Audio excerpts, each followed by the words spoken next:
தமிழக சட்டப்பேரவையின் 2026-27ஆம் ஆண்டுக்கான பட்ஜெட் கூட்டத்தொடர் செப்டம்பர் 8ஆம் தேதி வரை நடைபெறும் என சபாநாயகர் ஜே.சி.டி. பிரபாகர் அறிவித்துள்ளார். இது தொடர்பாக செய்தியாளர்களிடம் பேசிய அவர், ஆகஸ்ட் 7 முதல் பொது விவாதங்கள் மற்றும் மானிய கோரிக்கைகள் மீதான விவாதங்கள் நடைபெற உள்ளதாக தெரிவித்தார்.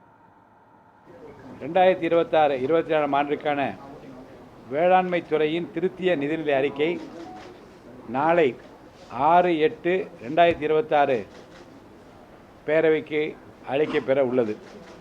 இன்று காலை அலுவல் ஆய்வுக்குழு கூட்டம் பிஸ்னஸ் அட்வைசரி கமிட்டி இன்று காலை இங்கே அனைத்து கட்சிகளை சார்ந்த அதற்கென்று நியமிக்கப்பட்ட மாண்புமிகு சட்டமன்ற உறுப்பினர்கள் கூடி விவாதித்து சில முக்கிய முடிவுகள் எடுக்கப்பட்டுள்ளது.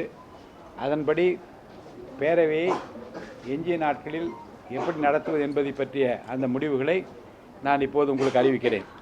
வியாழக்கிழமை 6/8/2026 பேரவைக்கு அளிக்கப்பெறும். அதன் பின்னர் இந்த 2 நிதிநிலை அறிக்கைகள் மீது பொது விவாதம் மற்றும் பதிலுரை, சட்டமன்ற முன்னாள் உறுப்பினர் மறைவுக்கு இரங்கல் குறிப்பு மற்றும் முக்கிய பிரமுகர்கள் மறைவுக்கு இரங்கல் தீர்மானம் நிறைவேறும்.